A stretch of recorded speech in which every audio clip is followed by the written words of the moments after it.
aquesta eliminatòria representarà el seu institut i Girona sencera a la xarxa Vives, per tant, no us posem nerviosos i nerviosos. A punt? Sí? Doncs la primera persona que li toqui començar, quan vulgui.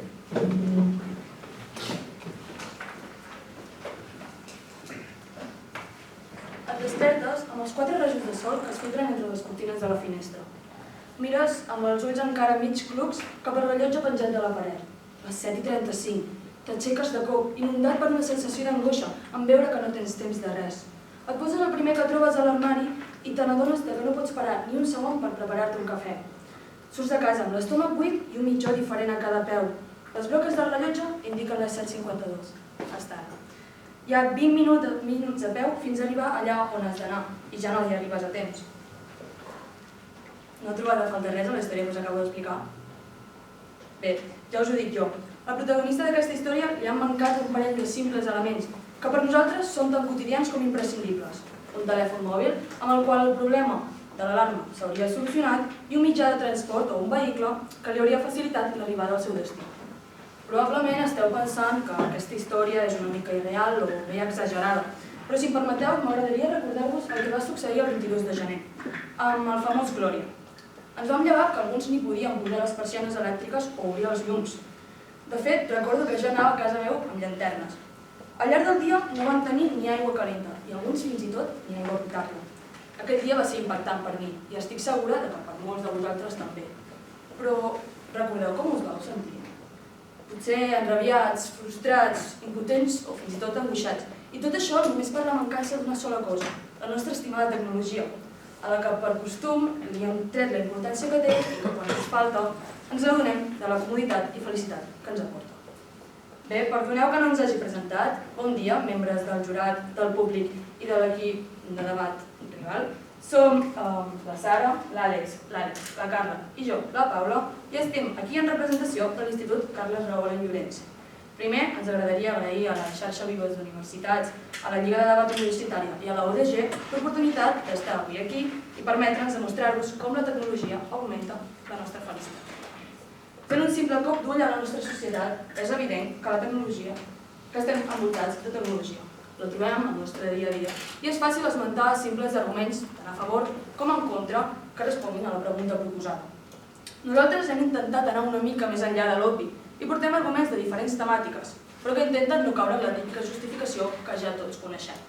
Destacarem, per exemple, idees d'especialistes com els investigadors de l'Institut de Recerca de la Felicitat de Copenhagen, que una de les moltes tasques que porten a terme és col·laborar amb petites empreses juntament amb els seus treballadors per trobar mètodes que augmentin la seva felicitat i així potenciar el seu rendiment. Tot això, evidentment, utilitzant les noves tecnologies. D'altra banda, també ens hem basat en algunes idees i treballs de diferents filòsofs, com són Aristòtil, que refereix a la felicitat com a fi última de la vida, o Epicur, per exemple, afegint que l'objectiu que tothom persegueix a la vida és la felicitat, evitant tot allò que ens proporciona malestar i felicitat per així assolir el plaer absolut. Tot seguit, els meus companys us justificaran com la tecnologia ens fa més feliços, però abans m'agradaria fer-vos una petita pinzellada sobre el que esmentaran. Us presentaran arguments que justifiquen com la tecnologia ens ajuda i ens facilita la comoditat i, en conseqüència, la felicitat. Parlaran sobre com la tecnologia ha condicionat el nostre temps d'oci i de com aquesta pot afavorir les nostres relacions socials. A més, destacaran certes millores en l'educació i la salut que estan directament relacionades amb la tecnologia i que només són possibles gràcies als avenços tecnològics. També explicaran com les teories ontològiques de diversos filòsofs que he esmentat prèviament tenen a veure amb la fam de coneixement, desig que ens porta a ser feliços i completem gràcies a la tecnologia. Havent esmentat Epicur, també m'agradaria afegir que destacaran la gran influència que té l'amistat i les relacions interpersonals amb la felicitat.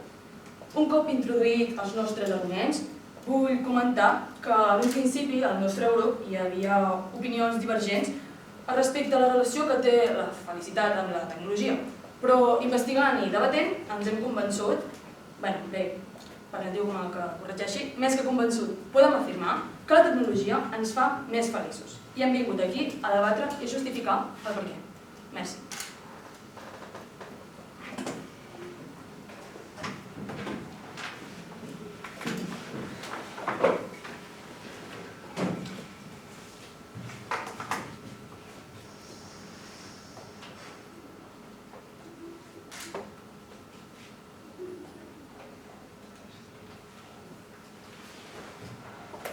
Dinamarca és el país amb més població més feliç del món, segons un informe de la ONU. Aquest és el seu secret. És un concepte que no és fàcil de traduir, ja que és difícil trobar una paraula. Seria una barreja entre acollidor, benestar, estar en una situació en la que et sents còmode, lliure i relaxat. Donen 12 consells, entre els quals en destaca el de buscar el moment i gaudir de les petites coses. El concepte consisteix en dedicar un temps diari per fer tot allò que ens fa sentir bé amb les persones que estimem o bé, simplement, amb nosaltres mateixos. I com podeu veure, la tecnologia no és el que els augmenta la felicitat. Bé, hola, bon dia. Som el grup del Centre Escolar Empordà, format per l'Albert Berta, la Marbela, la Hala Masri, la Marta González i jo, la Rià Penomar, i avui venim a defensar que la tecnologia no augmenta la felicitat.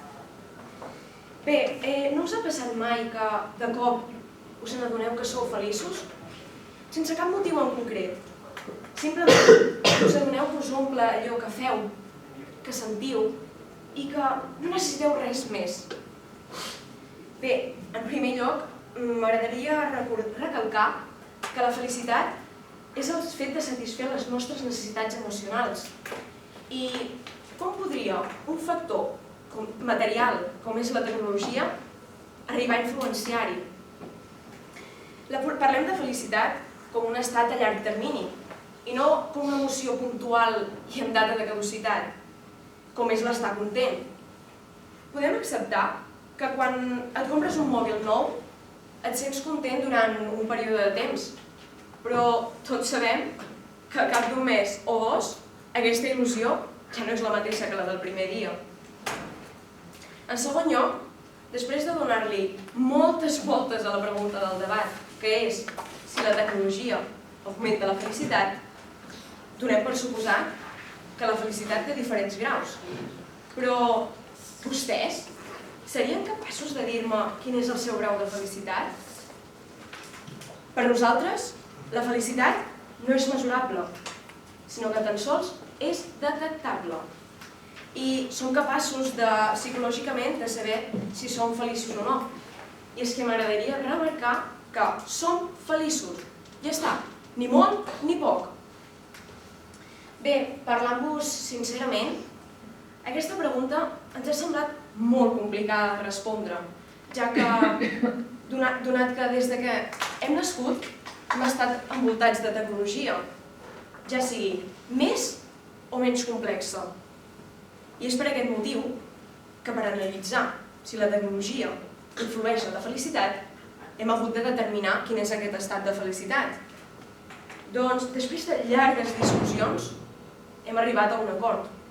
I és que per nosaltres la felicitat depèn de les nostres relacions intra- i interpersonals, perquè és això el que ens fa humans. Així que, independentment de com d'evolucionada estigui la societat i la quantitat de tecnologia de la qual disposi, la felicitat dels humans hauria de ser la mateixa que la d'anys enrere. Si el 1870 haguéssiu preguntat a algú si seria més feliç si tingués un vehicle personal amb el qual pogués recórrer centenars de quilòmetres amb un cost relativament baix, o l'oportunitat de volar sobre l'oceà en poques hores, o la capacitat de parlar amb persones a milers de quilòmetres en estat real, en temps real, seria molt probable que cregués que sí que l'augmentaria la felicitat. Però avui en dia, les persones rarament ens entusiasmem amb els cotxes, els avions o els telèfons. Sí que és veritat que reconeixem la seva utilitat, però no està clar que ens augmenti la felicitat.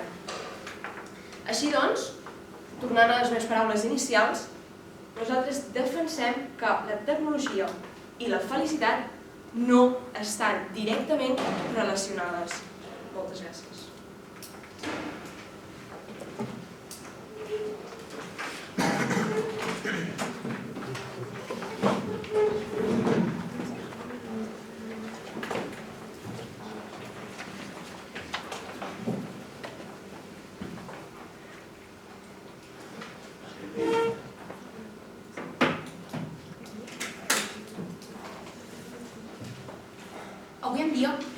negarà que la majoria de població té algun perfil a les xarxes socials, una cosa que en els seus inicis semblava directament destinada als joves i que actualment forma part del nostre dia a dia.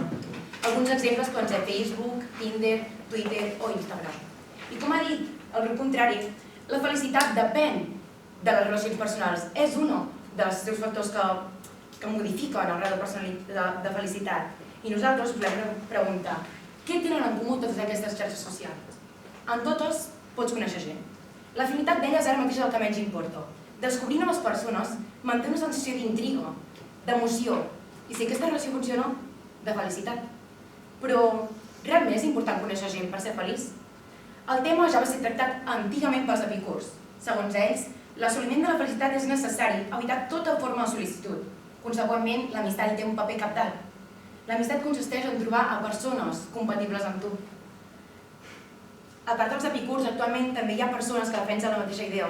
Anna Akbari, una professora investigadora, afirma que la tecnologia ens ajuda a identificar oportunitats per la felicitat i la satisfacció que d'una altra manera quedarien en mans de la casualitat. Les persones solen tenir temps lliure, sobretot els adolescents, i aquests pot estar invertit en l'oci. L'oci, en si, és dedicat als nostres interessos, per tant, ens beneficia tenir-ne. És innegable que l'oci actual no es pot entendre sense la tecnologia. Aquestes han creat noves aficions i han millorat les ja existents. Algunes noves aficions poden ser els videojocs, inimaginables també sense la tecnologia.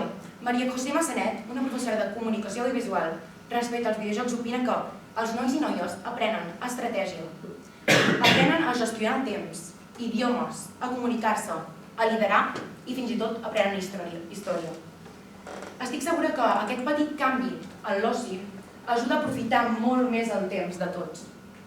Fa un parell de frases has mencionat que l'oci anterior ha evolucionat, per dir-ho d'una manera, i actualment depèn de la tecnologia. Has dit que necessita la tecnologia. Sí, o sigui, no dic que depengui, dic que la tecnologia ha ajudat a millorar l'oci ja existent, o sigui, ha creat nou oci i a millorar l'anterior.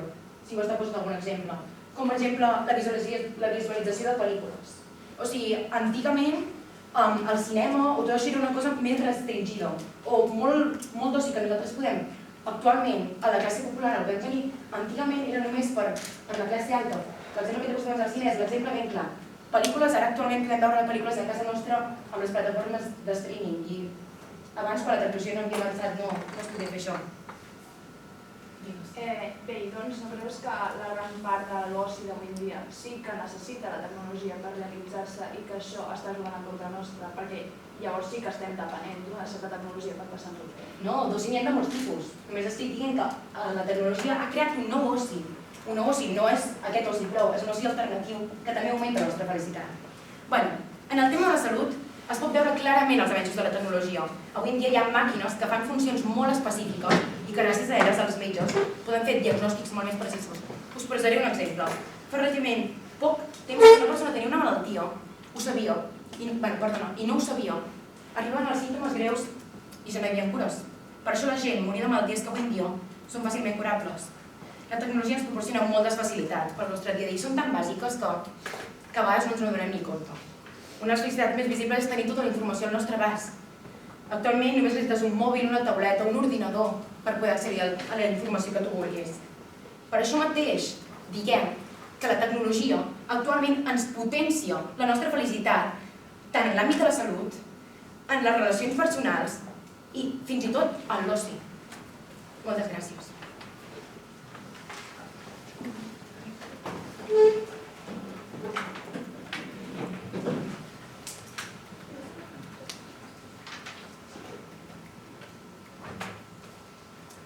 Bé, continuant amb el que us ha dit abans la meva companya durant la introducció, jo vinc a argumentar-vos perquè no existeix cap mena de relació entre l'augment de la nostra felicitat i la tecnologia.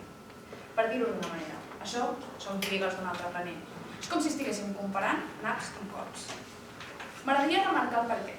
I és que per nosaltres la felicitat no és el fet de satisfer les teves necessitats emocionals.